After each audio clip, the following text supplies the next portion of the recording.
नमस्कार, लोकतंत्र देख रहे हैं आप। मैं हूं आपके साथ नेहा दुबे। केंद्र सरकार ने आज commission for air quality management की बैठक बुलाई। दिल्ली और एनसीआर में बढ़ते प्रदूषण से निपटने के लिए सुप्रीम कोर्ट द्वारा केंद्र को कार्य योजना बनाने का निर्देश दिया गया था। इसी कड़ी में बुलाई गई इस बैठक में commission for air quality management के चेयरमैन एम कुट्टी और पर्यावरण सचिव आरपी गुप्ता शामिल हुए। इसके अलावा उत्तर प्रदेश, दिल्ली, हरियाणा और पंजाब के पर्यावरण मंत्रालय से जुड़े अधिकारी भी शामिल हुए।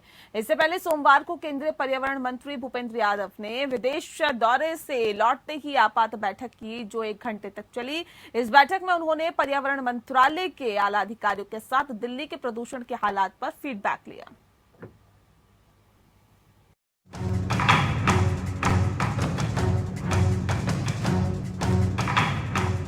दिल्ली और इसके आसपास के इलाकों में बढ़ते प्रदूषण को लेकर सुप्रीम कोर्ट का सख्त रुख सभी के सामने है। अब सुप्रीम कोर्ट के निर्देश पर मंगलवार को केंद्र द्वारा इसी मुद्दे पर दिल्ली और पड़ोसी राज्यों की आपात बैठक हुई। इसमें कमीशन एयर क्वालिटी मैनेजमेंट और उत्तर प्रदेश, दिल्ली, हरियाणा सहित पंजाब के पर्यावरण मंत्रालय से जुड़े अधिकारी शामिल हुए। बैठक में अपनी बात रखते हुए दिल्ली ने लॉकडाउन का विकल्प सुझाया। दिल्ली के पर्यावरण मंत्री गोपाल राय ने कहा कि सरकार ने रेड लाइट ऑन गाड़ी ऑफ कैंपेन को 15 दिनों के लिए आगे बढ़ा दिया है। पहले ये कैंपेन 18 नवंबर तक था। इसका दूसरा चरण 19 नवंबर से 3 दिसंबर तक रहेगा। उन्होंने ये भी कहा कि बैठक में दिल्ली ने साफ कर दिया है कि सुप्रीम कोर्ट जो भी फैसला सुनाएगा उसको निश्चित तौर पर लागू किया जाएगा। गोपाल राय का कहना है कि हालात खराब हो रहे हैं, ऐसे में लोगों को घरों से काम करने की छूट दी जानी चाहिए। उन्होंने ये भी कहा कि दिल्ली ने कदम उठाते हुए अपने सरकारी दफ्तरों को बंद कर दिया है। कल से दिल्ली के अंदर सभी कंस्ट्रक्शन और डिमोलिशन वर्क पे प्रतिबंध लगाया जा चुका है। कल से school, college, institutes, training centre बंद किए गए हैं दिल्ली में। दिल्ली के अंदर वर्क फ्रॉम होम, घर से काम करने का निर्देश लागू हो चुका है। State government has said that it's even contemplating a lockdown after a suggestion that was given by the Honorable Supreme Court. But something needs to be done very fast, especially because we are living in the shadow of a very dangerous pandemic that has compromised not only the immunity but the lungs of a lot of individuals. And at this time, if there is an attack in the form of particulate matter 2.5 and 10, it will be very dangerous and very perilous. इस बैठक के नतीजों के आधार पर प्रदूषण से लड़ने की कार्य योजना तैयार कर केंद्र को इसे सुप्रीम कोर्ट के सामने पेश करना है। बुधवार को इस मामले में अगली सुनवाई है। आपको बता दें कि शनिवार और फिर सोमवार को हुई सुनवाई के दौरान सुप्रीम कोर्ट ने बिगड़ते हालातों पर गंभीर चिंता व्यक्त की थी। सुप्रीम कोर्ट ने केंद्र और दिल्ली सरकार से पूछा था कि वो कोर्ट को बताएं कि प्रदूषण को रोकने के लिए उन्होंने क्या कदम उठाए हैं। हालांकि कोर्ट में चली सुनवाई के दौरान ही दोनों सरकारों के बीच खींचतान भी दिखाई दी।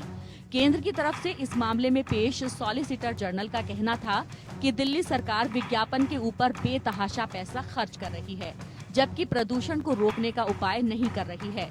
वहीं दिल्ली सरकार का कहना था कि पड़ोसी राज्यों में जलाई जा रही पराली की वजह से दिल्ली की हवा खराब हो रही है। इस पर केंद्र की तरफ से कहा गया कि पराली का प्रदूषण में अधिकतम 10% का ही योगदान होता है। वहीं सुनवाई के दौरान सुप्रीम कोर्ट द्वारा सुझाए गए लॉकडाउन के विकल्प पर दिल्ली सरकार ने अपनी सहमति जताई थी। एक हलफनामे में दिल्ली सरकार ने कहा कि प्रदूषण से लड़ने का एकमात्र विकल्प लॉकडाउन ही है। साथ ही दिल्ली सरकार की तरफ से ये भी अपील की गई थी कि ये लॉकडाउन केवल दिल्ली में ही नहीं होना चाहिए, बल्कि एनसीआर के इलाकों में भी होना चाहिए। इसका फायदा तभी हो सकता है।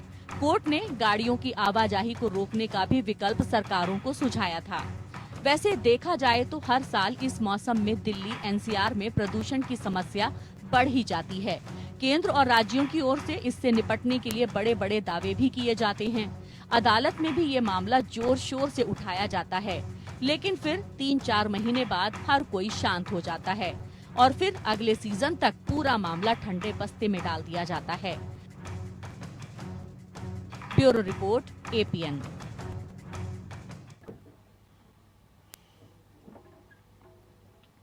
तो केंद्र सरकार ने आज commission for air quality management की बैठक बुलाई। दिल्ली और एनसीआर में बढ़ते प्रदूषण से निपटने के लिए सुप्रीम कोर्ट द्वारा केंद्र को कार्य योजना बनाने का निर्देश दिया गया था।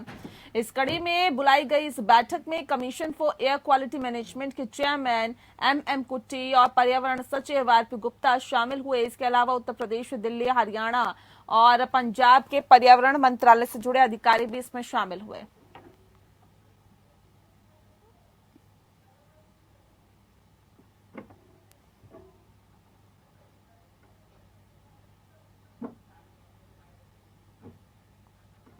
और चलिए आज इस विषय पे हम तफसील से चर्चा करेंगे। हमारे साथ खास मेहमान मौजूद हैं, उनसे आपका परिचय करा देते हैं। इस वक्त हमारे साथ जेपी मैथानी जी जुड़ गए हैं, पर्यावरणविद है। बहुत स्वागत है सर आपका। सबसे पहला सवाल मेरे सर आपसे यही है, क्योंकि लगातार हम देख रहे हैं कि जब भी इस तरह का मौसम आता है, जब भी मौसम बदलता है और ये कहा जा सकता है कि बदलाव होता है।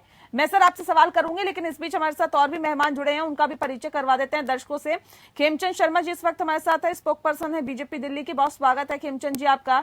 और साथ ही हमारे साथ किशोर झा जी भी जुड़ गए हैं, स्पोक पर्सन है आम आदमी पार्टी की। आपका भी बहुत स्वागत है।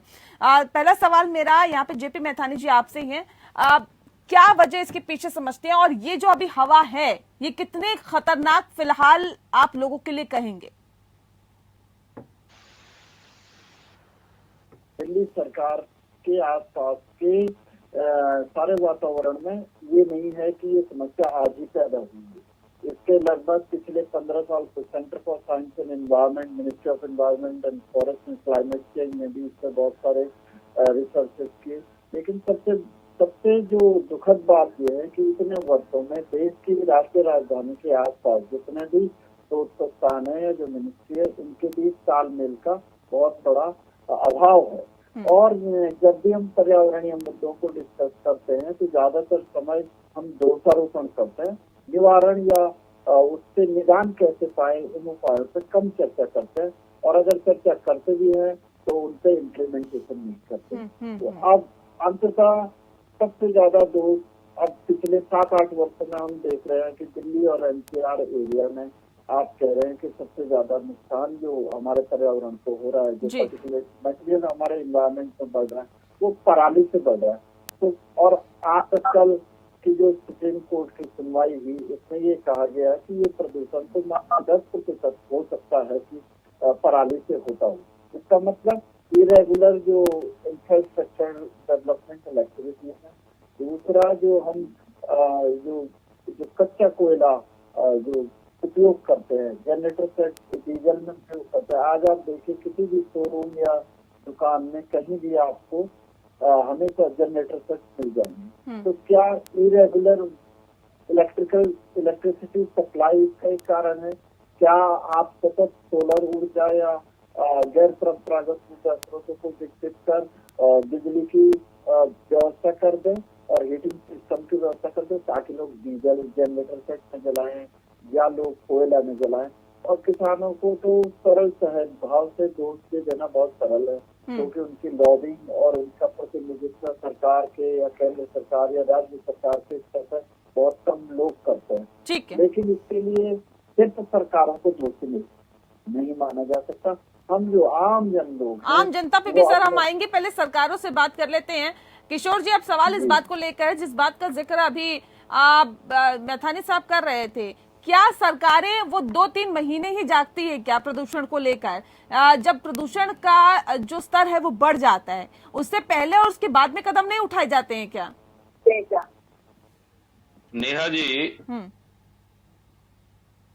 आपने बहुत ही सार्थक वक्त पे बहुत ही सार्थक चर्चा रखी, और इसकी बहुत आवश्यकता थी। कारण ये है कि दिल्ली और एनसीआर तकरीबन इस वक्त में हर साल इस चीज की पीड़ा झेलता है, इस प्रदूषण की पीड़ा झेलता है। और हमारे बच्चे, हमारे बुजुर्ग और जिन लोगों को भी सांस की दिक्कत है, जिनको भी इस टाइप की समस्याएं हैं स्वास्थ्य के संबंधित, तो वो लोग दिक्कत झेलते हैं। लेकिन मेरा ये मानना है कि दिल्ली सरकार तकरीबन पिछले 5 सालों से अपने स्तर पे जो भी जरूरी कदम है या जो भी सुझाव हमारे पास आए, जो भी किया जा सकता है वो किया। मैं आपको बहुत छोटी सी एक लिस्ट बताता हूं और आपको इससे पता समझ में आएगा कि दिल्ली सरकार अपने स्तर पे क्या कर रही है। और ये केवल 1-2 महीने की बात नहीं, ये पूरे अपने साल भर अपने प्रयोग करती है, साल भर समस्या से निपटने का कोशिश करती है। देखिए, सबसे पहले दिल्ली सरकार ने इस वक्त पोल्यूशन का सबसे बड़ा कारण है वो पराली।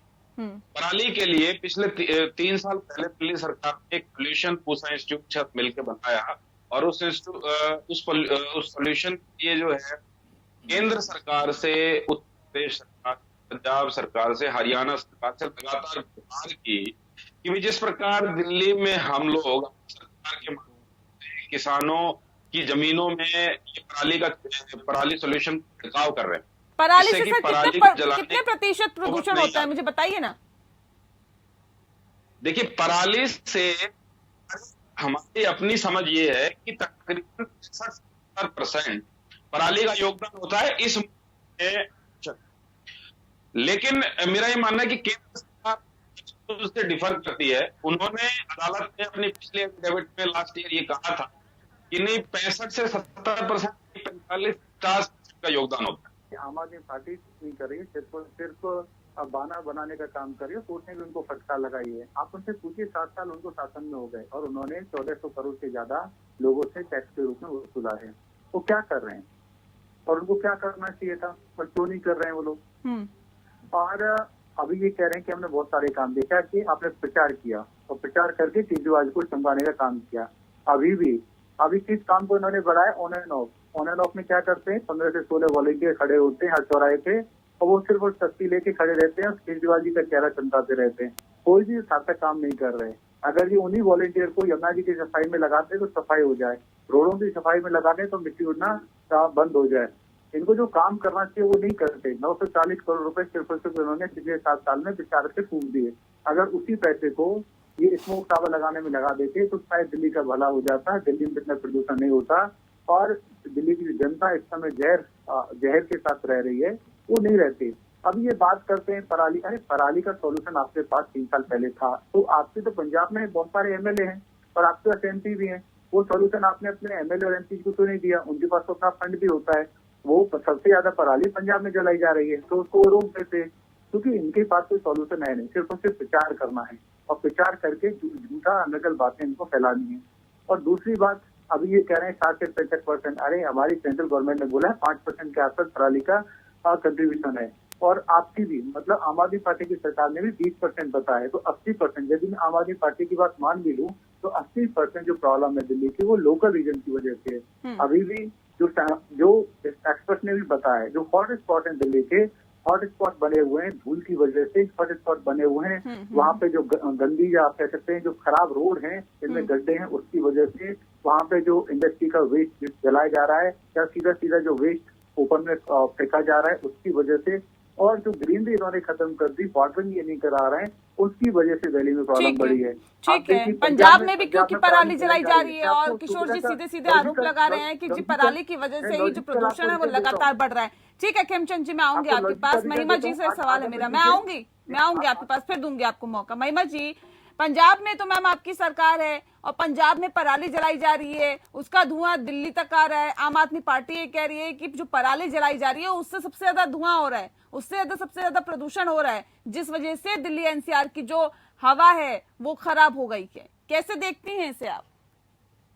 नेहा जी, बात ऐसे है कि आज ऐसा लगता है इस देश को जैसे सर्वोच्च न्यायालय ही चला रहा हो, जैसे कि जवाबदारी सारी सर्वोच्च न्यायालय की ही हो, इसीलिए हस्तक्षेप बार बार सर्वोच्च न्यायालय को करना पड़ता है। और कल के हस्तक्षेप में सर्वोच्च न्यायालय ने कल के ऑर्डर में साफ तौर पे केंद्र सरकार और दिल्ली सरकार को खास तौर से उनका नाम लेते हुए, फटकार लगाते हुए उनसे जवाब दावा इसमें मांगा है।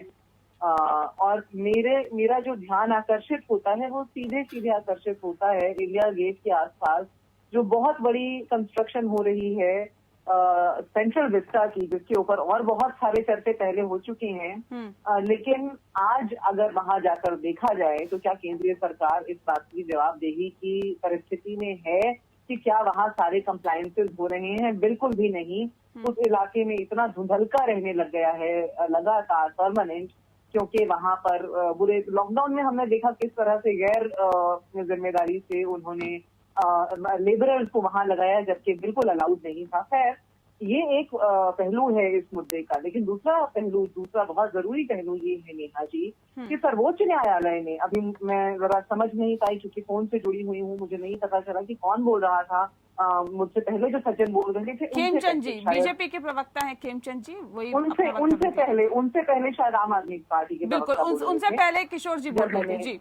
जब मैंने ज्वाइन किया तो तब बात ये चल रही थी कि ये पराली की बात चल रही थी, ये बात चल रही थी कि कितने प्रतिशत जो धुआं पराली से हो रहा है, कि जो सर्वोच्च न्यायालय, देखिए सर्वोच्च न्यायालय ने 4% से 10% की बात कही है कि 4% से 10% का ये योगदान पराली की तरफ से हो रहा है। लेकिन विशेषज्ञों का ये कहना है नेहा जी कि ये जो 4 से 10% भी है, ये भी मात्र उतना ही नुकसान करता है जितना हवन का जो धुआं है वो नुकसान या फायदा जो भी करता है, बस इसका वैसा ही असर है। तो जो लोग पराली के ऊपर इस बात को डाल रहे हैं, वो तो फिर हमारे वेद शास्त्रों के माध्यम से जो हवन कराए जाते हैं, वो तो फिर उसके ऊपर भी सवाल खड़ा कर रहे हैं। जो लोग किसान के ऊपर, जैसा सुप्रीम कोर्ट ने कहा, फैशन सा बन गया है किसान के ऊपर हर बात का इल्जाम उनके ऊपर मर देना। तो कल मैं एक डिबेट पर थी जहां इसी मुद्दे पर हम बात कर रहे थे और एक विशेषज्ञ वहां मौजूद थे जिन्होंने नेशनल टेलीविजन पर ये बात कही कि पराली का धुआं उतना ही नुकसान करता है जितना हवन का धुआं करता है, वो ज्यादा हो या कम हो ये तय कर लिया। तो आज बात आती है ये कंस्ट्रक्शन साइट के कंप्लायंसेस की, ये यातायात साधनों के कंप्लायंसेस की, जो खुलेआम आग जलती है जिसके ऊपर बड़ी सख्त गाइडलाइन मौजूद है कि खुलेआम आग जलाने के ऊपर किस तरह का प्रतिबंध है और किस तरह का हर्जाना लगाया जाना चाहिए। बावजूद उसके हर जगह पराली तो साल में 2 बार जलती है और वो पराली जो जल रही है, ठीक है महिमा जी, मैं आऊंगी आपके पास। किशोर जी से इस पर रिएक्शन ले लेते हैं। किशोर जी, क्या अपनी गलतियां ढूंढने की बजाय दूसरों के सर पर जो अपने आरोप है या अपनी गलतियां है वो मर देना ठीक है क्या? ये बताइए। सुप्रीम कोर्ट भी अगर आप लोगों को फटकार लगाता है, दिल्ली सरकार को फटकार लगाता है, तो इसके हम क्या मायने निकाले? 5 साल तक आप लोगों ने क्या काम किया बजाय आसपास के प्रदेशों को ये बताने के कि जी पराली मत जलाने दें? इसके अलावा बताइए कि 5 साल में प्रदूषण से निपटने के लिए आप लोगों ने क्या काम किया? पिछले साल भी इसी तरह के हालात थे, फिर सुप्रीम कोर्ट ने आप लोगों को फटकार लगाई थी, पूछा था कि आपके पास क्या रोड मैप है प्रदूषण से निपटने के लिए। आज फिर 1 साल बाद उसी तरह के हालात हैं। किशोर जी, क्या काम हुआ है पिछले 1 साल में, ये भी बता दीजिए। नेहा जी, अगर आप मुझे बोलने का पूरा मौका दें तो मैं आपको बता पाऊं। दरअसल आप जल्दी में दूसरे प्रवक्ता के पास चले जाते हैं। देखिए, दिल्ली के अंदर प्रदूषण के कई कारण बताए गए हैं विशेषज्ञों के द्वारा कि भाई कंस्ट्रक्शन इंडस्ट्री की वजह से प्रदूषण होता है। हमने अभी फिलहाल दिल्ली में कंस्ट्रक्शन एक्टिविटी पूरी तरीके से बंद कर रखी है। हमने दिल्ली के अंदर ग्रेडेड रिस्पांस सिस्टम जारी किया है कि भाई पोल्यूशन का लेवल जिस तरह का होगा, सरकार का रिस्पांस ऑटोमेटिकली उस तरीके से आ जाएगा। हमने कंस्ट्रक्शन के काम पूरी तरीके से रोक दिया। हमने फिलहाल जो है 1 हफ्ते के लिए स्कूल्स और इनकी छुट्टियां की हैं ताकि बच्चों को सुरक्षित रखा जा सके। ये तो सब प्रदूषण बढ़ने के बाद आपने कदम उठाए ना, मुझे तो उससे पहले के कदम बताइए। नेहा जी, उससे पहले के कदम भी मैं आपको बताऊंगा, आप थोड़ा सा धैर्य रखिए। नेहा जी, हमने दिल्ली के अंदर देश की सबसे बेहतरीन इलेक्ट्रॉनिक व्हीकल पॉलिसी जारी की है, जिससे कि लोग जो है डीजल और पेट्रोल की गाड़ियों को छोड़ के इलेक्ट्रॉनिक माध्यम पे आए। कि हमने जो है दिल्ली के ग्रीन कवर को लगातार पिछले 7 साल से बढ़ाया है। हमारी सरकार ने जो है अलग जो टूटी सड़कें और उनकी वजह से जो पोल्यूशन होता है उसके लिए लगातार हम लोग पिछले 1 महीने से छिड़काव कर रहे हैं सड़कों के ऊपर पानी का, ताकि धूल उठने से रोका जा सके। हमने जो है दिल्ली के अंदर मशीनें होती हैं जिनको स्प्रेयर बोलते, तो पानी का स्प्रे करते हैं कि धूल के कणों को नीचे बिठाया जा सके, आर्टिफिशियल। वो मशीनें हमने दिल्ली के अंदर सर, ये इन तमाम चीजों का फर्क पड़ा क्या, मानना है। असर पड़ा क्या? प्लीज मुझे मेरी बात पूरा करने दीजिए। नहीं, हमें तो आउटपुट बताइए ना सर कि ये हमने कदम उठाए हैं जिसका असर पड़ा है। नेहा जी, हमारे पास के लिए 10 हमारी सरकार ने ये सारे काम किए, लेकिन मुझे ये बता दे कि पंजाब में एक काम मुझे ऐसा बताइए जो परमानेंट काम हो, जिससे हम ये कह सके कि हाँ, आने वाले वक्त में जो प्रदूषण है वो नहीं बढ़ेगा। छिड़काव आप तब कर देते हैं जब प्रदूषण बढ़ जाता है। नथानी साहब, सरकार ने इसको घटाने, जेपी नथानी साहब, आप मुझे ये बताइए, जिस बात का जिक्र अभी किशोर जी कर रहे हैं, क्या ठीक है किशोर जी, ठीक है, सुन लेते हैं। जेपी साहब, मुझे बताइए कि जिस बात का जिक्र और जिन कदमों का जिक्र अभी किशोर झा जी ने किया है, क्या ये पुख्ता कदम है प्रदूषण को रोकने के लिए? मैंने तीनों प्रवक्ताओं की बात सुनी, किशोर जी की, खेमचंद जी की, महिमा जी की। मेरा ये मानना है कि दिल्ली और एनसीआर एरिया के पर्यावरणीय प्रदूषण से निपटने के लिए लॉन्ग टर्म स्ट्रेटजी चाहिए। जिस प्रकार से हम डे टू डे जीवन में रोज सुबह नाश्ता करते हैं या लंच करते हैं, उसी प्रकार पर्यावरणीय और परेशानियों को जूझने के लिए लॉन्ग टर्म स्ट्रेटजी सभी प्रकार की सरकारों को, वॉलंटरी ऑर्गेनाइजेशन को, केंद्र सरकार के और राज्य सरकार के मंत्रालयों को मिलकर करना होगा।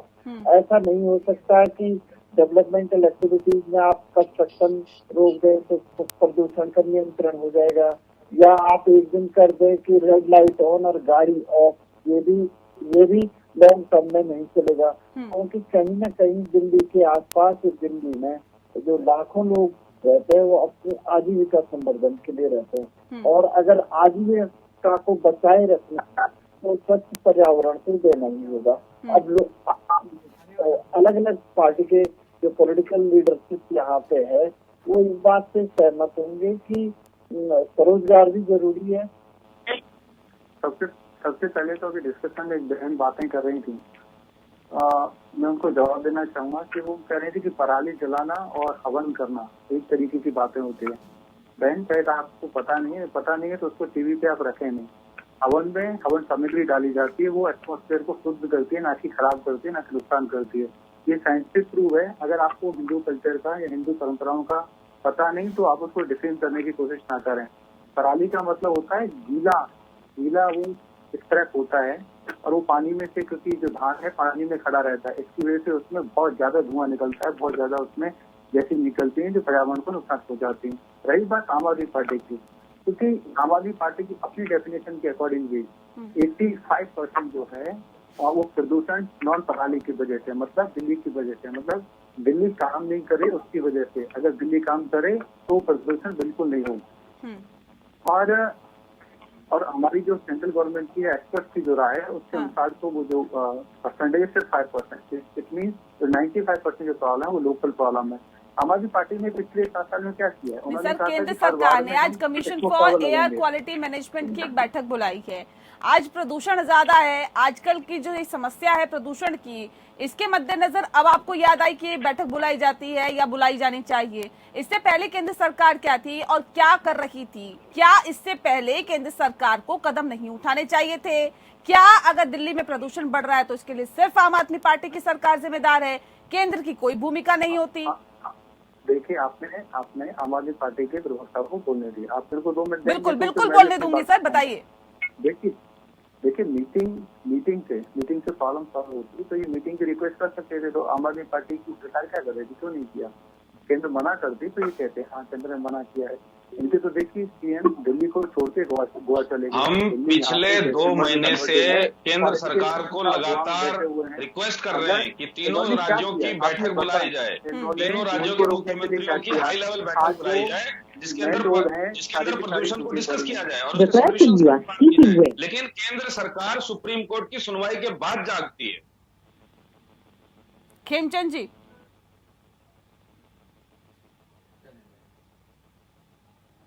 हेमचंद जी, आवाज मिल पा रही है आपको? हेलो जी, क्या सुन पा रहे हैं सर आप हमें? जी सुन रहा हूँ मैं। जी खेमचंद जी, अभी किशोर जी का कहना है कि सुप्रीम कोर्ट की फटकार के बाद केंद्र सरकार जागती है। इससे पहले हम लगातार 3 महीने से केंद्र सरकार को कह रहे हैं कि तीनों राज्यों की बैठक बुलाइए और प्रदूषण पर डिस्कस करिए कि आखिर कौन कौन से कदम कौन कौन सी सरकार की तरफ से उठाए जाएंगे ताकि प्रदूषण बढ़ने से पहले ही उसे रोका जा सके। लेकिन जो केंद्र सरकार है वो जागती नहीं है। देखिए, फिर से झूठ बोल रहे हैं। सुप्रीम कोर्ट ने क्या बोला है कि आप बहाने बनाना बंद करिए, आप काम करना शुरू करिए। आपने कितना पैसा कलेक्ट किया है और कितना खर्चा किया है, इसका शायद हमें ऑडिट कराना पड़ेगा। ये सुप्रीम कोर्ट का रिमार्क है, क्योंकि इन पर विश्वास ही नहीं है। इन्होंने 1430 करोड़ के आसपास एज ए टैक्स के रूप में पर्यावरण को शुद्ध करने के लिए इन्होंने पैसा कलेक्ट किया और 2430 करोड़ के आसपास इन्होंने यमुना जी की सफाई के लिए केंद्र से लिया। तो उस पैसे का क्या किया? सारा का सारा पैसा इन्होंने प्रचार में डुबो दिया, प्रचार में उड़ा दिया और बाकी के पैसे को अभी उड़ाने की कोशिश कर रहे हैं। ऑन एंड ऑफ क्या फायदा हो रहा है? इतने लोगों को, आप हजारों लोगों को आपने रोड पे इकट्ठे किया हुआ है, आप उनको सफाई के लिए लगा दो, आप उनको यमुना जी में लगा दो तो कुछ बेनिफिट होगा। आप अनप्रोडक्टिव वर्क कराते हो, केजरीवाल जी का चेहरा चमकाने के लिए पैसा लगाते हो और लेकिन काम कुछ नहीं करते। 278 वार्ड है, आपने सभी वार्ड में स्मोक टावर लगाने की बात करी थी। एक स्मोक टावर अभी आपने दिल्ली में लगाया है, 7 साल आपको हो गए, क्या कर रहे हो? और रोड की क्या हालत है? रोड टूटी पड़ी है, धूल उड़ रही है और जो पीडब्ल्यूडी की रोड पे बीच में जो ग्रीनरी होती थी वो ग्रीनरी डेड कर चुकी है। ठीक है किशोर जी, जल्दी से जवाब दीजिए, इसके बाद महिमा जी का रुख करेंगे जल्दी से। नेहा जी, आपने भी बहुत बार पूछने की कोशिश की और मैंने भी पूछने की कोशिश की। तो ये जो ये बताएं कि इनकी सरकारों ने जो अलग अलग राज्यों में है और केंद्र में है, उसने क्या किया? एक एक करके खेमचंद जी, ठीक है, मैं लौटूंगी आपके पास, किशोर जी को बोलने मैंने दीजिए। अपनी ठीक है, सरकार के द्वारा उठाए गए 10 कदम बताए। क्या महिमा जी, क्या खेमचंद जी अपनी किसी सरकार का उठाया हुआ कोई कदम बता सकते हैं? बिल्कुल नहीं बता सकते। केजरीवाल जी ने बनवाया, इन्हें पता क्या है सिर्फ आम आदमी के ये जो फ्लाईओवर केजरीवाल जी ने बनवाया, किसने बनवाया? नहीं यहाँ प्रदूषण, यहाँ विकास की बात नहीं हो रही खेमचंद जी कि आपने कौन सा फ्लाईओवर, कौन सा अंडरपास बनवाया। हम तो यहाँ प्रदूषण की बात कर रहे हैं सर। प्रदूषण को रोकने के लिए आप लोगों ने क्या कदम उठाया? आम आदमी पार्टी ने क्या कदम उठाया? सरकार ने क्या कदम उठाया? हम तो उसकी बात कर रहे हैं ना सर। विकास की बात नहीं कर रहे, प्रदूषण की बात करो। ईस्टर्न और वेस्टर्न पेरिफेरल एक्सप्रेसवे में ऑन द रिकॉर्ड जो दिल्ली में प्रदूषण होता है, जो यहाँ पे ट्रक आते थे उसकी वजह से कम हुआ, ऑन द रिकॉर्ड है ये।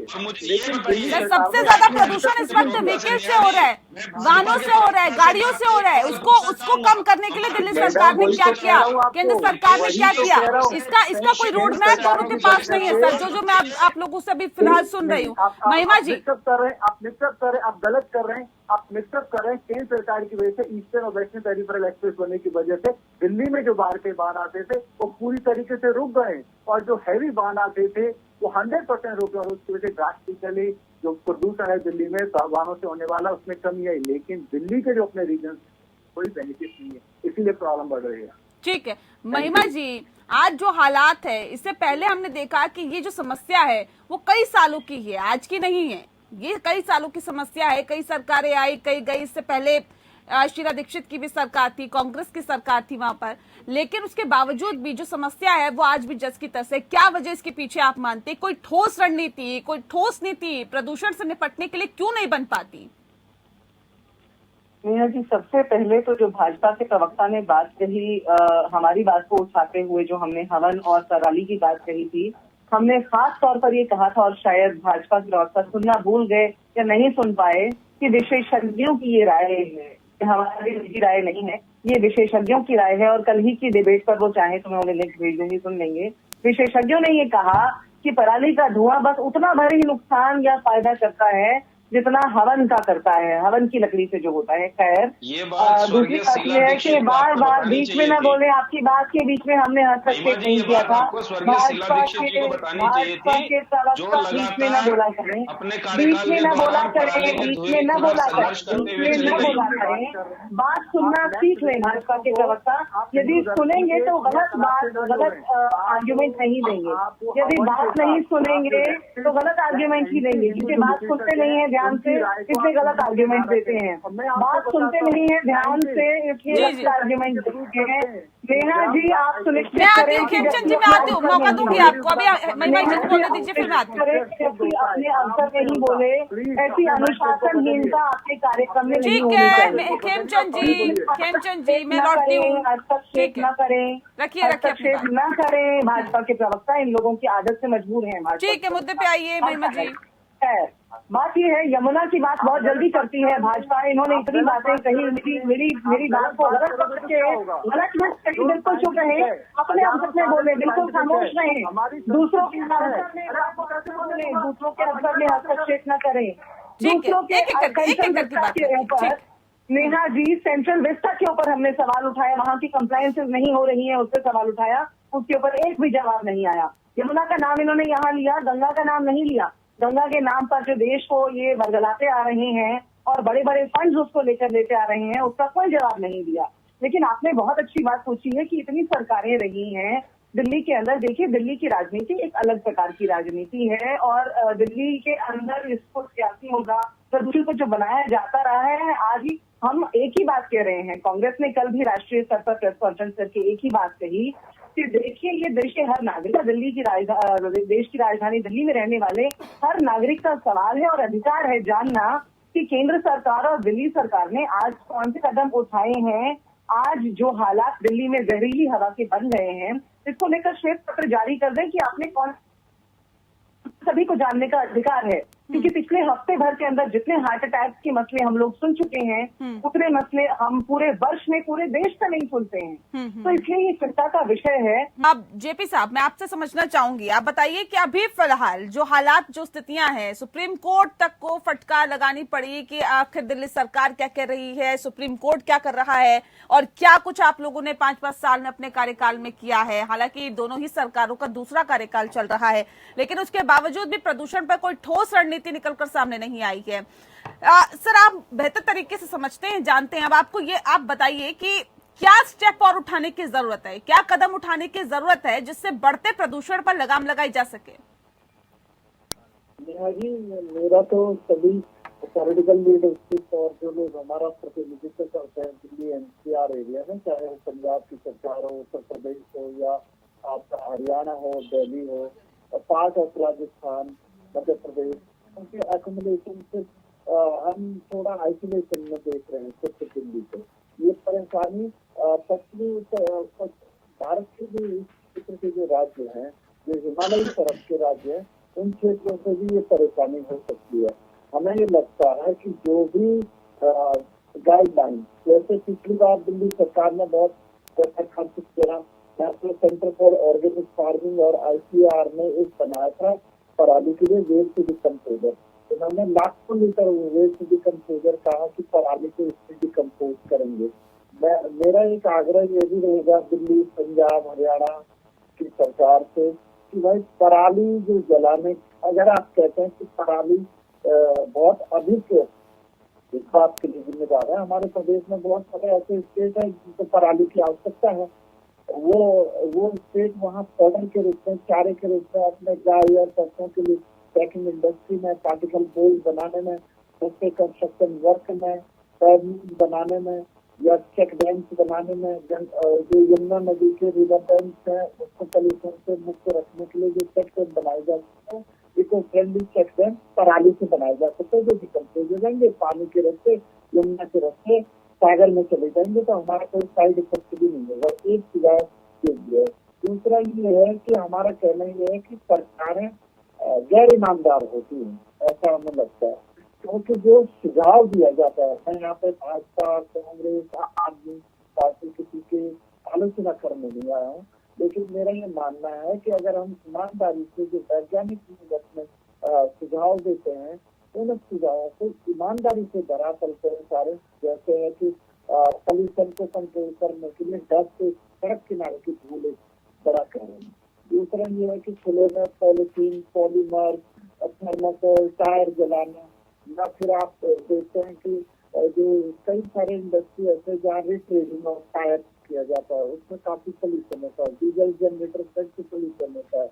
वाहनों से पोल्यूशन होता है। अब वाहनों की एवरेज लाइफ भी कम कर दी गई है, लेकिन जो वाहन दिल्ली में नहीं चलते वो एनसीआर में चलते हैं, तो एयर एक्यूमुलेशन तो वही होगा ना, पर्टिकुलर मटेरियल तो आखिरकार उड़ के वहीं जा रहा है, और क्लाउडों में टेम्परेचर कम होने से वो जो प्रदूषण है वो एक हवा में एक पूरी लेयर के रूप में स्थिर हो जाता है, उसको मूवमेंट कर पर। ठीक है, इसमें रिएक्शन ले लेते हैं किशोर जी से।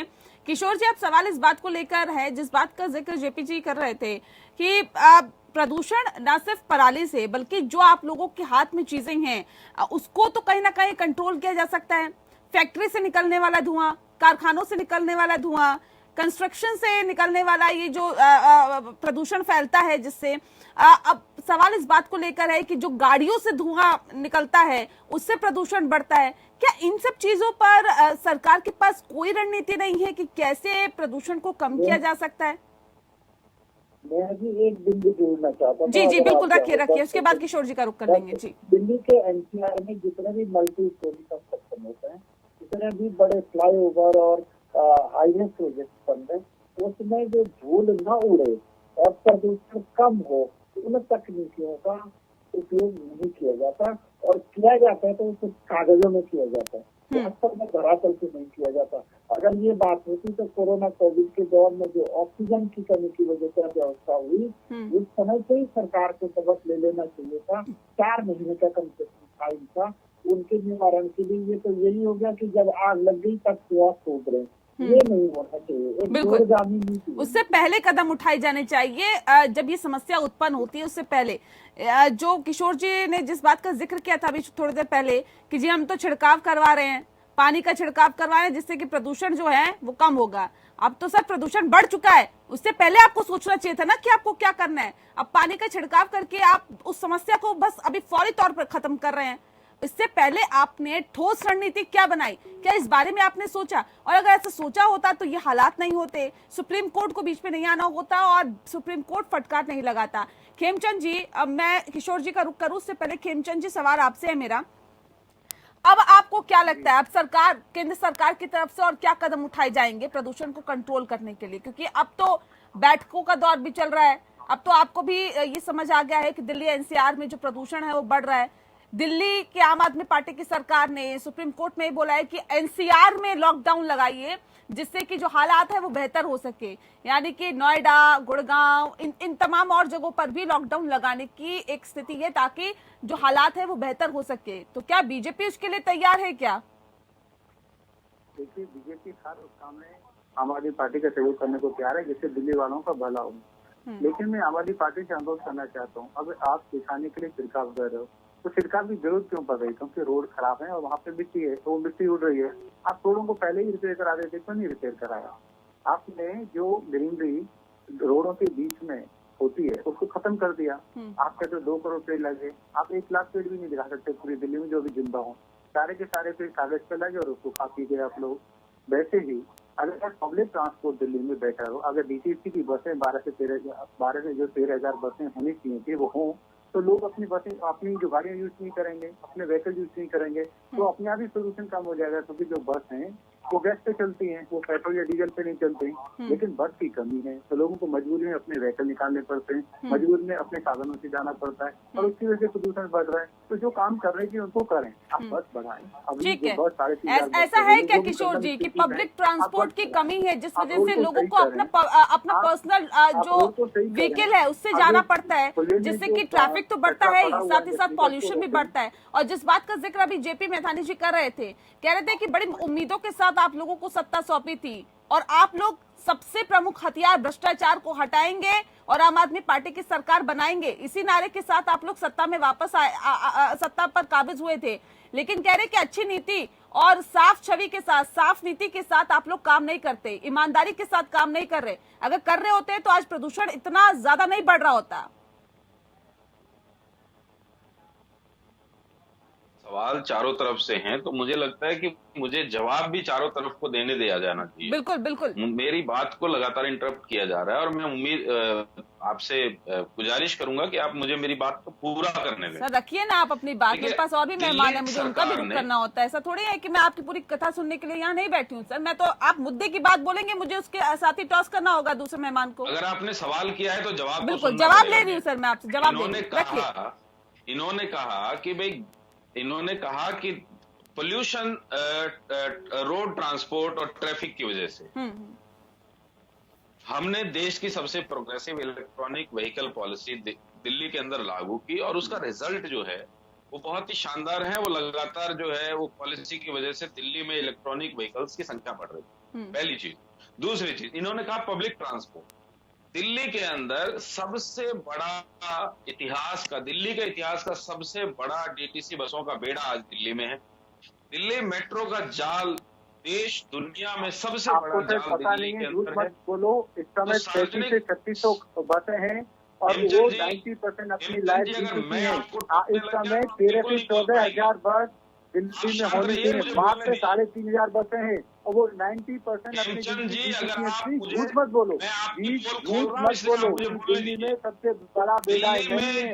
आपने लास्ट इलेक्शन में बोला था, उसके पहले इलेक्शन में बोला था कि दिल्ली में हम 15,000 बस तक लाएंगे। कहाँ नहीं बसें, क्यों नहीं लाए आप लोग? एक छोटी सी कंप्लेंट एलजी को डाल देते हैं और उस कंप्लेंट के बेस पे एलजी खरीद को रुकवा देते हैं। ठीक है। बावजूद इसके दिल्ली के अंदर टीटीसी का इतिहास का सबसे बड़ा फ्लीट आज रन कर रहा है।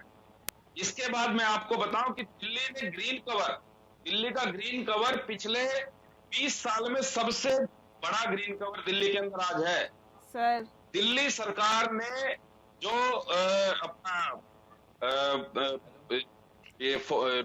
सर बिजली मुफ्त दे देंगे, पानी मुफ्त दे देंगे और हम जी पार्क मुफ्त दे देंगे, बसें मुफ्त दे देंगे। सर इससे बेहतर ये है कि पहले सांस अच्छी दे दीजिए लोगों को, हवा अच्छी दे दीजिए लोगों को, जिससे उनकी जिंदगी चल सके। बिजली पानी से उनकी जिंदगी नहीं चलेगी सर।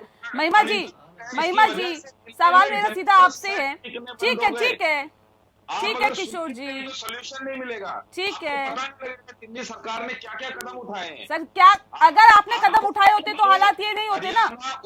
अब तो प्रत्यक्ष को प्रमाण की जरूरत होती है क्या? नहीं लगेगा सर, दिख रहा है, सब दिख रहा है मुझे, न सिर्फ मुझे बल्कि सुप्रीम कोर्ट को भी दिख रहा है कि आप लोगों ने क्या कदम उठाया। सुप्रीम कोर्ट की ठीक है, जवाब हमारे वकील दे रहे हैं, लेकिन मुझे लगता है कि यहाँ पे मैं आपके सवालों का, हमारे जो भाजपा और कांग्रेस के प्रवक्ता उनके सवालों का जवाब तो मुझे देने दीजिए। सर आप जवाब दे रहे हैं मुझे। अब मैं भी और भी मेरे पास गेस्ट है, उनसे भी सवाल ले लेती हूँ। महिमा जी क्या वजह आप इसके पीछे समझती हैं कि ना ही केंद्र सरकार ना ही आम आदमी पार्टी की दिल्ली की सरकार वक्त रहते, ठीक है सर, ठीक है, वक्त रहते इस ओर नहीं सोचा उन्होंने। क्या वजह इसके पीछे आप समझती हैं? क्या प्रदूषण एक अहम मुद्दा नहीं है इन सरकारों के लिए? जो कहा गया वायु विश्वमिदं सर्वम सर्ववायुश्च कीर्तितः, कि वायु सर्वश्रेष्ठ है और वायु ही सर्वशक्तिमान है। इस बात को कहीं ना कहीं हमारी सरकारें भूल गईं और अभी पिछले वर्ष के अंदर भी जिस तरह से डिफॉरेस्टेशन हुआ दिल्ली के अंदर, सर्वोच्च न्यायालय के सामने याचिकाएं भी पहुंची। सेंट्रल विस्टा बनाने के लिए जिस प्रकार से जबकि रूल है कि जिस प्रकार से डिफॉरेस्टेशन हुआ है उसी का अंजाम हम देख रहे हैं और पिछले 7 वर्षों में जितना डिफॉरेस्टेशन हुआ है वो ऐतिहासिक है। तो कदम उठाना तो दूर की बात है नेहा जी। मुझे लगता है कि इन दोनों सरकारों ने मिलकर के दिल्ली को जहरीला बनाने के और कदम उठाए और इन्होंने ये कदम उठाना तो दूर की बात है कि इंडस्ट्रीज को उनकी कंप्लायंसेस को ऑब्जर्व किया जाए, उनसे जवाबदारी मांगी जाए, बल्कि इस तरह के अनौपचारिक या कहना चाहिए गैर कानूनी जो अलाउंसेस दिए गए, जो परमिशन दी गई, वो मुझे लगता है कि बहुत ज्यादा दी गई और इनके ऊपर यदि RTIs लगाई जाएं तो इन्हें जवाब देने की जगह नहीं मिलेगी। इसीलिए जब हमने श्वेत पत्रों का आग्रह किया तो श्वेत पत्र तो दूर की बात है, इस सवाल से भी, जैसे पेगासस से कन्नी काटी है, जैसे डिमोनेटाइजेशन से कन्नी काटते आए हैं आज तक देश को जवाब देने के लिए, ऐसे अब इस बात से भी कन्नी काटने लगे हैं कि प्रदूषण के लिए कौन से कदम उठाए गए हैं, क्योंकि दरअसल कोई कदम उठाए ही नहीं गए। यमुना की बात यहाँ उठा रहे हैं ये कि अहम गंगा के विषय बारे में बनता जवाब है देने और कुछ का। दिनों बाद इसे ठंडे कोई- बस्ते में डाल दिया जाता है, लोगों की जिंदगी के साथ खिलवाड़ किया जाता है, जो कि वाकई दुर्भाग्यपूर्ण है। बहुत शुक्रिया, बिल्कुल, और आपकी बहुत शुक्रिया आप सभी मेहमानों का। माफ कीजिए, मेरे पास वक्त की कमी है। इसी के साथ लोकतंत्र में इतना ही। मुझे दीजिए इजाजत। नमस्कार।